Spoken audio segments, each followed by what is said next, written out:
The type of questions, the type of decision-making steps are very similar year by year. Where I'm going to study, what course is the right fit for me, do I have friends maybe there, do I know anyone who have studied there, what are the rankings, what are the research outcomes? Those questions are very similar every year, although the target group is changing so rapidly. Mm.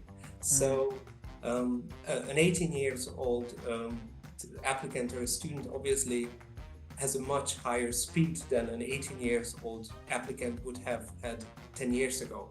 They have available resources out there, available channels that they use. The world became a lot more faster in terms of receiving information, targeted and adequate information in lifetime.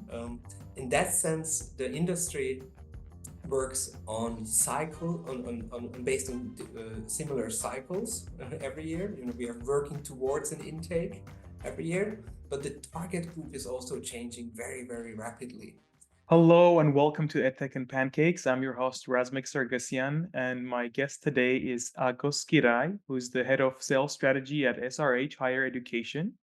SRH is one of the leading providers of private higher education in Germany, serving over 20,000 students in 11 campuses and a full distance learning university. 𝐜𝐴𝐶, welcome to the show. It's a pleasure having you. Thank you very much for inviting me, Rasmus. It's a pleasure to be here. I'm so impressed with your background as a marketer, as a higher ed admissions officer. I mean, there's quite a bit of a diversity in there. So please share a little bit about your background and how is it that you came to work in this field? Yeah, I'm really in love with the higher education industry, especially with the German higher education, because it's kind of part of my own story. I grew up in Hungary and I came as an international student to Germany and stayed on and started to build up a career in higher education. So I'm kind of the product of the German higher education myself, and I really enjoy helping fellow students and future students to fulfill their dream and studying in Germany. I had the pleasure in working for an agency at the beginning of my career. So we helped German students to study abroad, mostly overseas, before moving to the other side of the business and started to work for private universities and universities of applied sciences based in Germany. Beautiful. And for the listeners that may not be familiar with SRH, please briefly introduce SRH and what are the main problems that you currently seek to solve? Yeah. So SRH is one of the top provider of higher education services in Germany. We run multiple universities and universities of applied sciences. As you mentioned, we've got 20,000 students. We have a research university, EBS University, based in Wiesbaden and Österreich-Winkel. We have a campus university with multiple campuses around Germany, so Presence University with roughly 8,000 students. And we have a full distance learning university offering courses in English and in German for roughly 10,000 students. So we cater those national and international students who are interested in our cutting edge programs in the field of engineering, IT, management, the creative industries, but also psychology or even law and other programs. Beautiful. And I mean, Germany is such a popular destination for education, generally speaking, but for international applicants. So, what do you think makes Germany so distinct, but perhaps in comparison to some of the other EU countries? And how does SRH capitalize on these advantages? Yeah, Germany has become the third largest study destinations worldwide, the third most popular study destinations globally. And it's an incredible fact since Germany is not an English-speaking country. So the big five, the US, Canada, New Zealand, Australia, have been the leading countries for top talents and international students for decades. And Germany is now the third largest destination. Actually, we overtook Australia's place this year. In total, we've got 2.9 million students in Germany, and 370,000 students are international students. So it's a remarkable fact that Germany is attracting many, many EU, but also third country students. I guess it has to do with the fact that German universities, public and private, also offer a large number of programs offered in English. And the German economy is really depending on skilled professionals and the international students. So being the fourth largest economy worldwide, it is very important for the German society, but also for the economy, that young talents and young students come to our country, qualify through cutting-edge programs offered at the universities, and they have the chance to stay on in Germany, seek for employment, and build up a career upon graduation. So it makes Germany a perfect place to study, not only because I work for a German institution, but also because if you compare the different aspects of choosing a destination, Germany offers quality education for tuition fees that are comparably lower, uh, um, like in Australia or in the US would be. So the combination makes it's an English speaking environment in the higher education. So you will find thousands of courses offered in English, combined with a strong economy and a welcoming society that has been welcoming international workers and talents for decades. That's beautiful. And how would you define the mission of SRH in this sense, or potentially beyond promoting Germany as a study destination? So we offer quality education. The German higher education landscape is known for being um, for having two pillars. So there are roughly 400 institutions in Germany. Out of them, most of them are public institutions. Those public institutions offer courses for very little or even zero tuition fees. Besides this strong public pillar, there is a lively and very strong private sector with over 110 private institutions. Our aim and mission is to remain and even become a bit better in terms of our quality education. SRH has developed its own teaching concept. It's called the core principle. It's an acronym for competence-oriented research and education. It means that we make you job ready and we focus on developing the key competencies in each of the modules and each of the programs that you will be required on the job market. It's a unique concept and it has been awarded with numerous and prestigious awards in the past years by the industry, but also by accreditation agencies. Beautiful.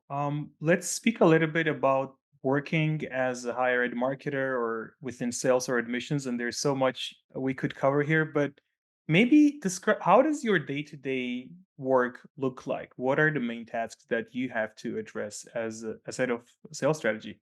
Mhm. You know, it's very interesting because our DNA, of course, is in the German market. So most of our students come from the local market, from the national market. Those students are very important for us since we would like to offer them an international experience by having a lot of international students together with them in the class, and vice versa.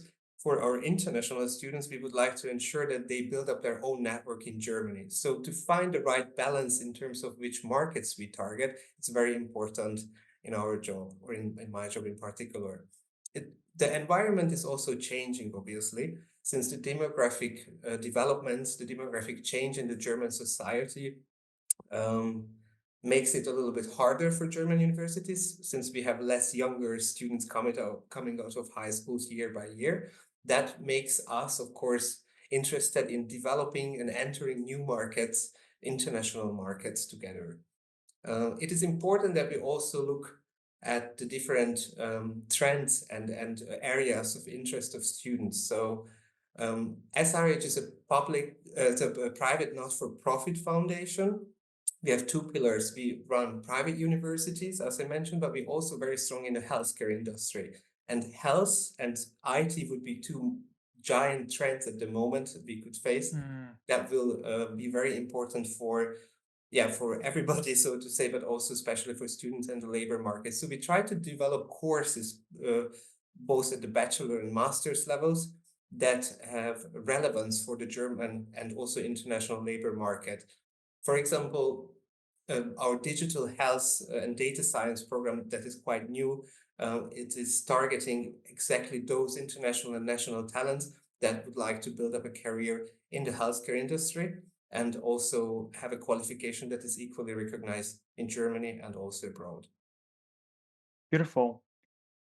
One topic that's always on my mind is, I mean, if we think about the essence of marketing or the essence of even public relations, we could say that it is developing mutually beneficial relationships between your institution, your organization, all the audiences on which its success or failure depends. So, and I think appreciating that is super important because so there's this more sales oriented part, there's this digital part. How do you create content? How do you serve content?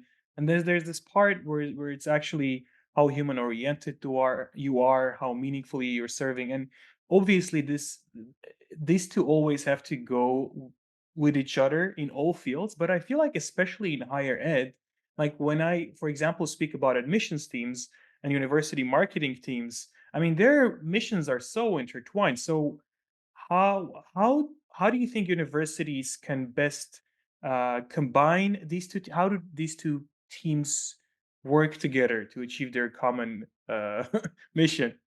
Yeah, I mean, I always describe this as a linear process every year. You know, we generate demand first of all. We increase our presence and brand awareness overall, and try to reach out to potential students that potentially become leads, so to say. They inquire, they download our brochure or flyers, they show interest in our product in general, or they show interest in our study destination, Germany, in general. And that's where the conversion part begins, and that's where the magic word of conversion rates play a very important role, since the job of the recruitment team that consists, of course, lead generation and application management equally, requires that we thoroughly follow up with those leads and target them to potentially become an applicant. Those applicants, of course, need to be nurtured, need to be guided through the application process.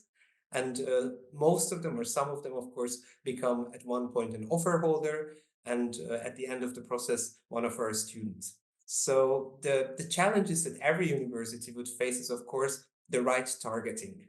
So right targeting in terms of markets, in terms of study areas of interest of studies, but also in terms of the lead time.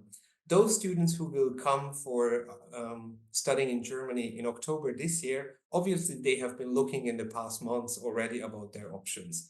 So we have to start the process way ahead of time, usually 12 to 15 months ahead of time, in terms of the campus university students, to reach them at the point of time where they're interested in receiving our information and in terms of their decision-making process, and guide them through this process in a way where we don't push them too much in terms of being too active, or even disturbing them in doing their A-levels and Abiturs and high school exams, but be at the right time through the right channel.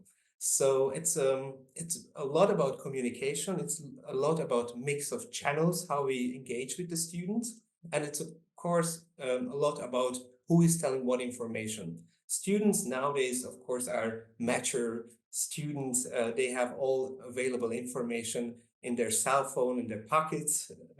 So to say, they can find all information out there. What we try to give them as an added value is, of course, to target the information specifically for their needs, but also to help them to make the right decision, the right choice for them. It's a lifetime decision, what and where they're going to study. And we are truly interested in helping them to really find the right choice. Since happy students make us happy, and of course, happy students help us to grow our brand awareness. But in terms of the process and in terms of the challenges, of course, it's crucial to have processes in place that help your team to be effective, to manage a large pool of data in terms of leads and applications, and in terms of the technology that supports the team to be able to handle those inquiries and leads in a timely manner. And that where actually the processes part and the technology part need to play together a good play. Beautiful. There was so much in what you just said, and I couldn't agree more, especially in terms of personalizing the content that you provide to your students in terms of their level of intent, and really being mindful that this is a very important decision. It's not just like any other conversion what you're going to order on a menu. Right. Which brings me to a question. So, in the world of marketing, there are, I mean, it's not physics, but there are more or less axiomatic principles that a lot of experts can adhere to. So, for example, the principles coined by Dr. Cialdini, reciprocity and scarcity and everything. So, these principles are axiomatic, but when it comes to applying these overarching principles that are widely known in marketing in higher ed, do you think that there's a specific, I mean, obviously there's a specific twist to it, but where do you think that twist is, or would you even say that they are very unique principles that are only applicable in this field? Well, I would say that the industry in Unique itself, that the type of questions, the type of decision making steps are very similar year by year. Where I'm going to study, what course is the right fit for me, do I have friends maybe there, do I know anyone who have studied there, what are the rankings, what are the research outcomes? Those questions are very similar every year, although the target group is changing so rapidly. Mm. So an 18 years old applicant or a student obviously has a much higher speed than an 18 years old applicant would have had 10 years ago. They have available resources out there, available channels that they use. The world became a lot more faster in terms of receiving information, targeted and adequate information in lifetime. In that sense, the industry works on cycle on based on similar cycles every year. We are working towards an intake every year, but the target group is also changing very, very rapidly. The needs of the target group has changed over the past 3 to 4 years. If we think about the COVID pandemic, everybody stayed at home. Online learning have been popular for decades, but now even the younger generation is a lot more interested in blended learning options where they don't spend the full course on campus, but prefer to do some of the courses online, some of the courses on campus, and have the education catered to their exact needs. So in that terms, the mode of delivery, the level of service that they expect has changed in the past years, in my opinion. That's so important. And I mean, in marketing, there was always an appreciation of generational trends. So, like Gen Z appreciates more personalization, all this. But as you said, the developments over the last 3, 4 years have been so rapid, and there are so many new subtleties that one has to be mindful of. Let me ask you this. What are the three top mistakes that you think admission officers make? I wouldn't describe it as a mistake, so to say, but of course, to to have the right infrastructure in terms of processes and tools that we use for evaluating and processing applications is a very important decision that an organization needs to make. So uh, I see my role cater towards the team at SRH to make their life, especially the admission life, every day a little bit better and easier in terms of what tools we use, what processes we follow, where do we see opportunities or threats coming up in the process. So I think the overall strategy and the overall infrastructure is a basis for success that I would put as the first and most important point. The second one is, of course, the culture of an institution, a culture of a company. We are a value-based organization at SRH, and we really hold up our company values far up because the culture in there, you spend 8 hours of your day, even sometimes even longer. It can make a huge difference in terms of productivity, but also the extra mile that sometimes an admissions team needs to make. If we have a deadline, an application deadline, of course, the number of apps goes up. So we have a lot more to do than months ahead of the target and ahead of the intake. So the culture of an organization is extremely important in managing and motivating yourself, but also your own team.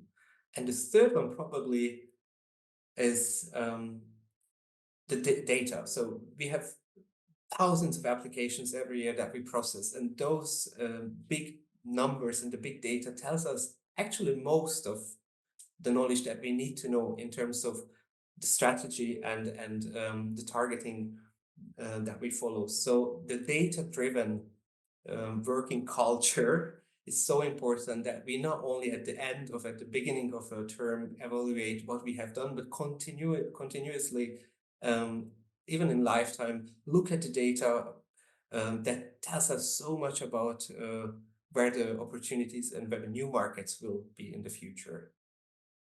These are all really, really important pointers. What what do you think is most misunderstood about working in admissions or higher ed sales? The most What's most misunderstood? What is like misunderstood. one aspect of your work that you feel like people really don't appreciate, that they're not aware that you actually need to deal with this? Yeah, I guess if someone outside the industry thinks about, okay, what could an admission person do? It could sound maybe a little bit dry, looking at files, looking at certificates, deciding about evaluations. But we should not forget that we are dealing with people. We are dealing with young talents, and the admissions people, every one of them, see those personalities behind the paperwork, obviously. So you're not just one number or one file or one application, but we actually try to create a build yourself of the applicants, based on their credentials and based on their letter of motivation, based on their certificates, their application documents. So in terms of the process, of course, it's very standardized. But in terms of the other part of the job where you really handle every case individually and you try to create and make a good decision, it has a component of, the application manager or the admissions manager need to be very strict in terms of processes and entry requirements and all of those hard facts, but also needs to understand and see the applicant behind the paperwork. And I think it's a nice combination of two worlds, and sometimes only the first one is seen from the outside perspective. That's such an important reminder. In the previous episode, I was speaking with one of our co-founders, Matt, and he was sharing that we have received so much interesting feedback about the specific problems that we solve, but one that has always stood out to him was about actually this collaboration between teams. And we spoke about how really at the end of the day, it's all about people. Even if you're solving a highly technical problem, you're really just making Yeah. somebody's lives easier. Which brings me to my next question. What are the top 3 tasks that you would recommend admissions officers to automate ASAP if they haven't done that yet? Like, what are the 3 things that you have automated that have impacted your productivity most? Mhm.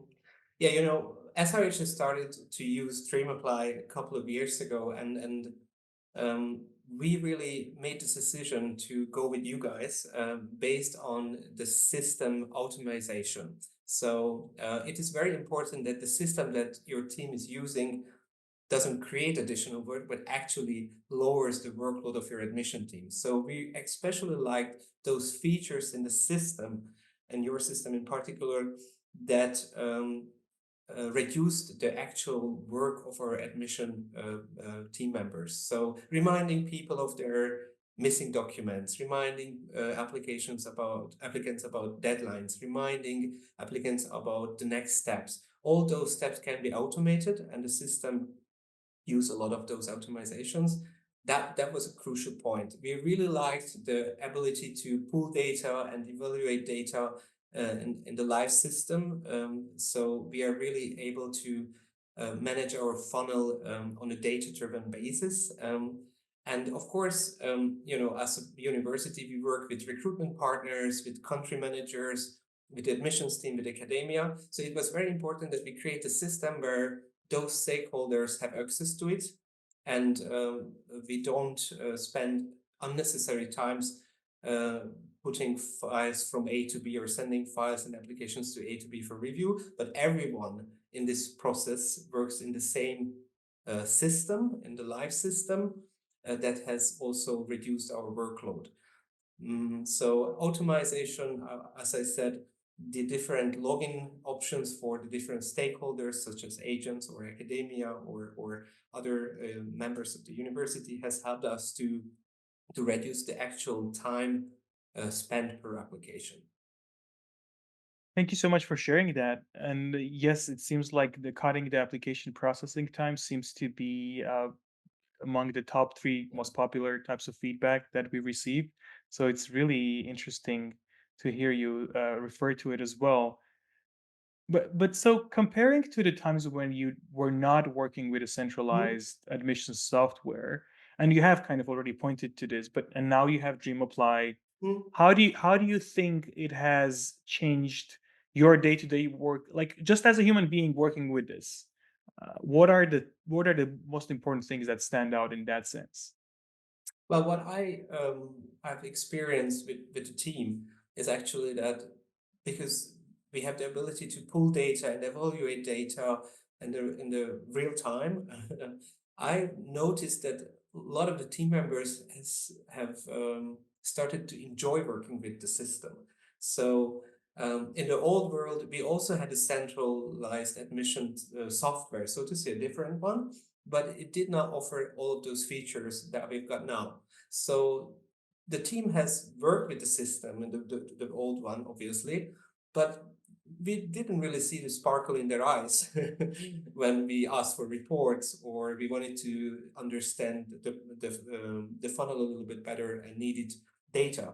So in the new one, we really like that the people are excited about the options that they have on their own to manage their own funnel, to get better in terms of timing, in terms of service towards the students, and also in the visualization of that data. So the most I enjoyed that the team enjoys working with the system, because if they like it, the process is also a lot smoother, both for the students and also for us.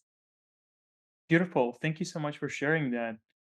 So, if you could invent one technological innovation that doesn't exist yet, or maybe doesn't exist yet to your knowledge, what do you think that would be about? I mean, AI must play a role in the evaluation of credentials in the middle or near future. So AI is starting to define our day-to-day work, and I think it will be a crucial part also of the admission process soon as well. So we already use, technologies to evaluate letter of motivations or even recommendation letters. I think the technology will play a crucial part in terms of speeding up the process even more, but also in terms of reducing the workload in the future. That, of course, raises questions in terms of how we manage the technology or how technology is managing us. That will be the thin line that we need to define as an institution, and also create an environment that is safe in terms of using AI in that sense that it is helping both for applications and applicants and the students and the university. Beautiful. How do you think AI has already influenced the higher ed marketing or admissions type of work, and how do you think this is going to continue influencing it Well, for it's the not next couple only of years? related in my in my sense to the admissions part, but ChatGPT, just to name a few, just to name one of it, has already become part of the students' daily life. So w once looking at a letter of motivation, we used to always check plagiarism, obviously, but now we really have to check is it a uniquely created letter of motivation by AI, or is it a handwritten and unique letter of motivation created by a human being? Or is it copied together, or if plagiarism plays a part? So I think the the the letter of motivation parts and that is already full on with AI generated content. Beautiful. So beyond AI, let's say within the next 5 years, what are some of the most important trends that you would recommend higher ed marketers to stay aware of? Well, the world is global already, and I think it will become even more global in the future. Besides, of course, wars currently happening and pandemics that we had.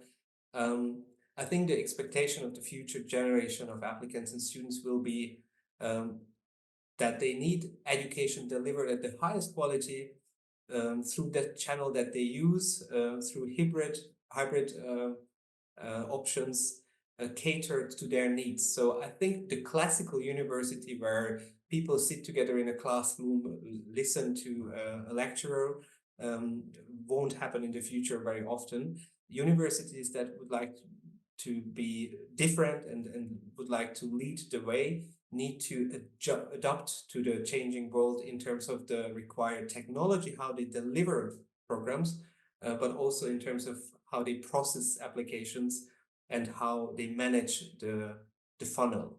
So I think TNE, transnational education, will be even more important since the population of the globe is keep growing and growing.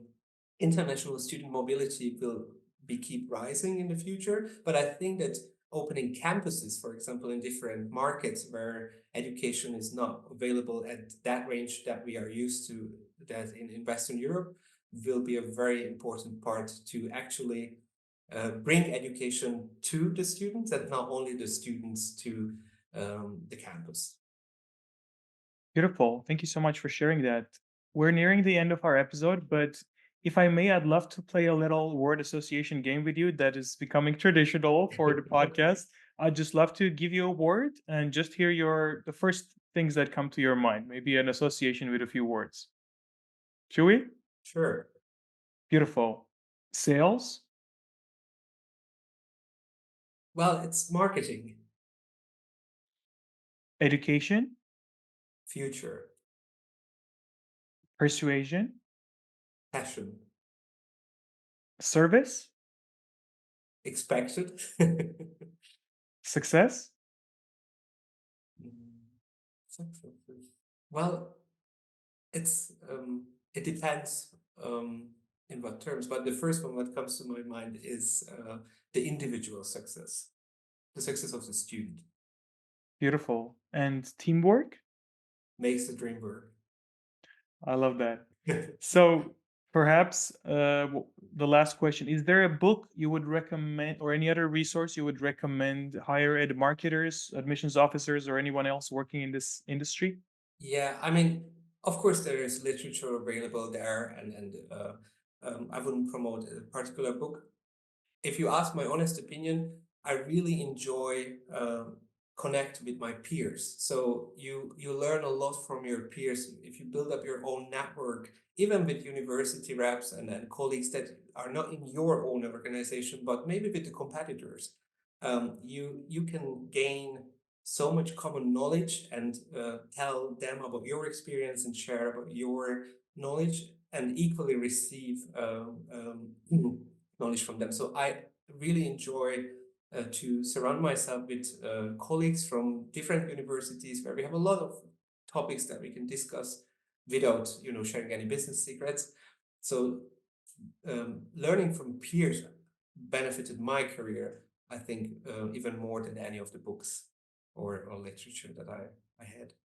Beautiful. Thank you so much, Akos. Is there a question that you wish I had asked, or perhaps something you'd like to cover before we summarize it? Well, I think we covered a lot of topics. Obviously, half an hour is a short time to go through the entire topic. I really enjoyed the discussion and thank you very much for the opportunity. I think for half an hour we covered the most important ones. Thank you so much, Akos, for sharing all your wonderful insights. And thank you guys for listening. I'm 𝐓𝐨𝐸𝐻𝐸𝐿. This is EdTech and Pancakes, and we'll be back with another episode soon. Goodbye.